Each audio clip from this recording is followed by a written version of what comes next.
Bismillahirrahmanirrahim. Assalamualaikum warahmatullahi wabarakatuh. Selamat berjumpa kembali anak-anakku sekalian, anak-anak yang hebat, anak-anak yang soleh. Insya Allah kali ini kita akan mengkaji materi selanjutnya dari pertemuan belajar kita di madrasah yang kita cintai ini.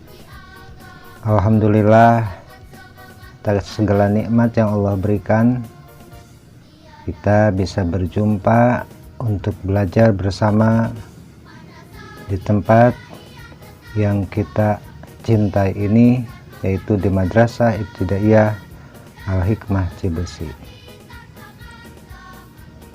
Adapun mata pelajaran kali ini, kita akan membahas tema 1 pada subtema 2 pembelajaran 6 untuk kelas 4 bersama guru kalian yang tercinta. Mudah-mudahan setelah pembelajaran ini kalian dapat memetik hasil yang sempurna, sehingga apa yang kamu dapatkan hari ini menjadi bekal untuk masa depanmu. Oke anak-anakku sekalian, kita sekarang mulai materi-materi yang akan kita bahas pada pertemuan kali ini.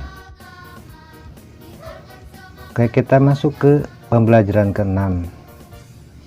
Di awalan presentasi ini ada 2 orang siswa kelas 4. Edo bertanya pada kita, apakah kamu pernah bekerja sama dengan orang yang berbeda-beda, dan apakah sikap yang perlu kamu tunjukkan ketika kalian bekerja sama? Bekerja sama adalah sikap positif yang harus kita kembangkan. Tentunya ketika kita bekerja sama, maka kita harus menunjukkan sikap apa yang harus ada pada kerjasama antara kita dengan teman yang lain. Tentu yang harus kita munculkan adalah kita harus saling menghargai sesama teman. Yang kemudian adalah saling menghormati. Selanjutnya kita harus berbuat sopan, bertindak sopan. Ketika kita bekerja sama dengan orang lain, jangan sampai ucapan kita itu menyakiti orang lain, walaupun mungkin maksud kita baik. Kemudian santun dalam bersikap, sabar jika ada teman kita kerjasamanya tidak maksimal, dan tentunya sebagai orang Islam tentu kita harus ikhlas dalam berbuat sesuatu, bekerja sama untuk sebuah kebaikan. Di sini ada 4 orang,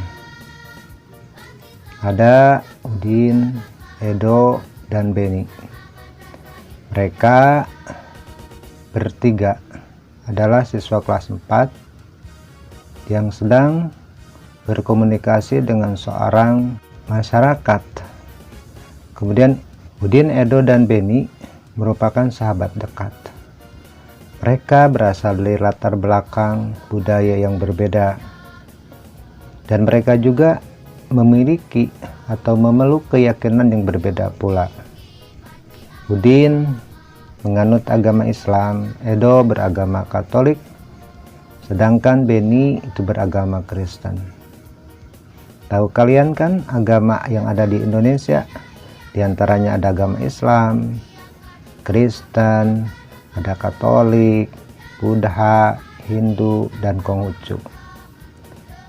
Perbedaan budaya dan agama bukanlah merupakan penghalang bagi mereka untuk bekerja sama, berteman, atau bermain. Bahkan mereka saling bahu-membahu mengerjakan satu atau tugas pekerjaan yang harus dikerjakan bersama-sama. Pada peringatan hari ulang tahun kemerdekaan Indonesia yang akan datang, Udin, Edo, Beni mewakili kelasnya dalam perlombaan Baki Akbar Gu. Tahu kalian kemerdekaan Indonesia pada tanggal berapa? Kemerdekaan kita diperingati oleh rakyat seluruh Indonesia, dari tua sampai yang muda, dari laki-laki sampai perempuan, dari ujung Sabang sampai Merauke. Kita tahu bahwa kemerdekaan kita adalah pada tanggal 17 Agustus. Sebelum berlomba, mereka bersama-sama mendiskusikan dan merancang strategi agar mereka dapat meraih prestasi dalam lomba tersebut. Mereka pun secara bersama-sama menunjukkan usaha terbaik ketika lomba berlangsung.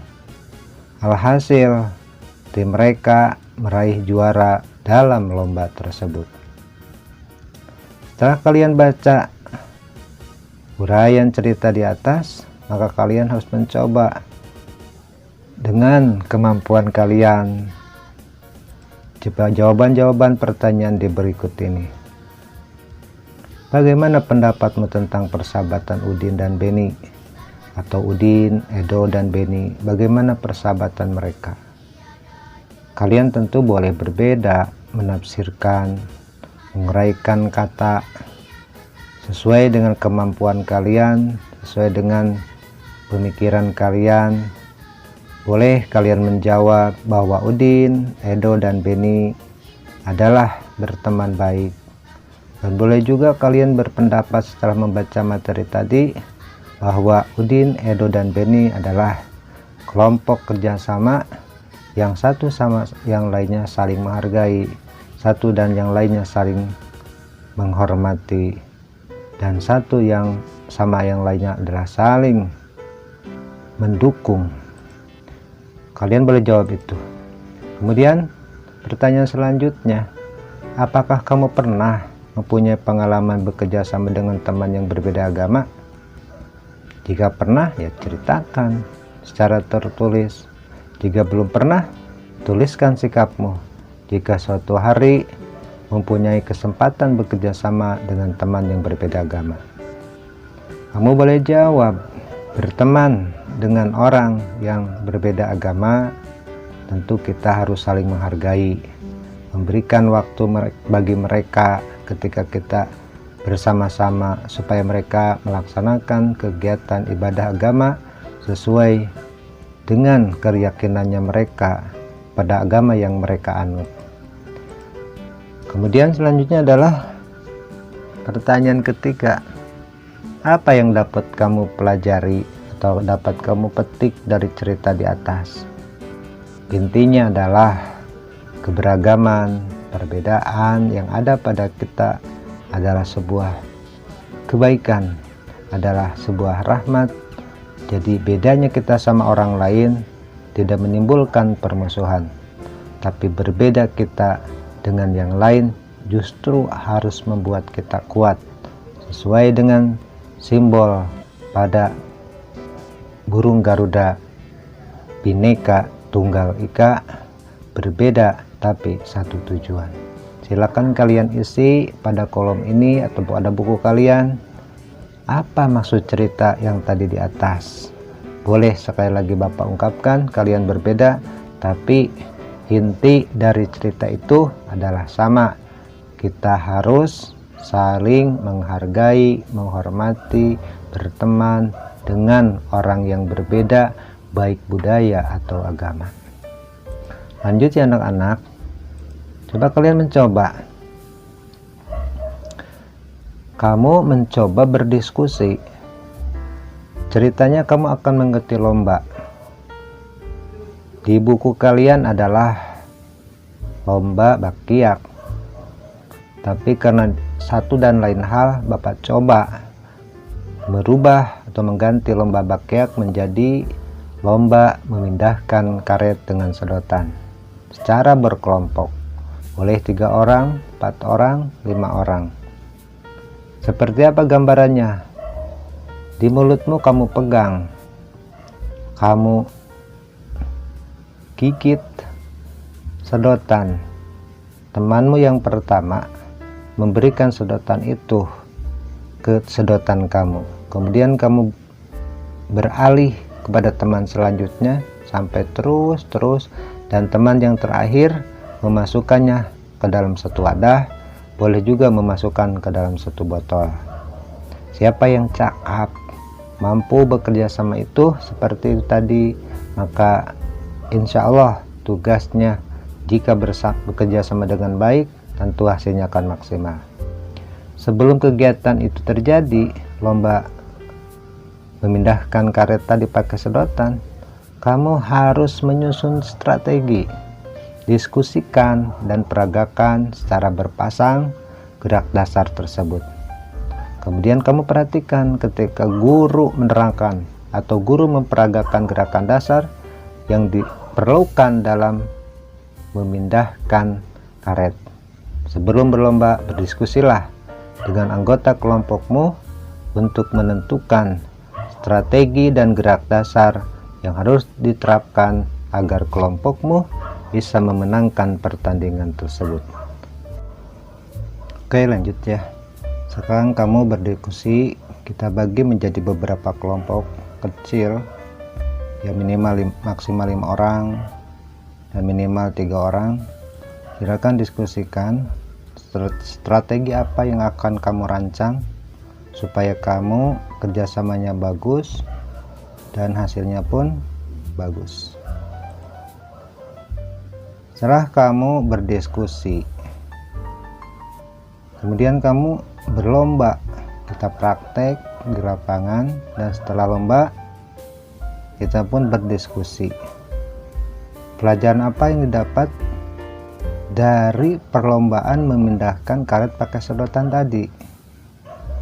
Kamu bisa berkomentar apapun, misalkan jika pakai strategi yang baik maka hasilnya pun bakal maksimal. Perlu kesabaran, ketekunan, kekuatan fisik juga sangat berpengaruh untuk memenangkan lomba, sebab kerjasama juga membutuhkan unsur-unsur lain supaya kerjasama itu terjalin dengan baik. Lanjut ya.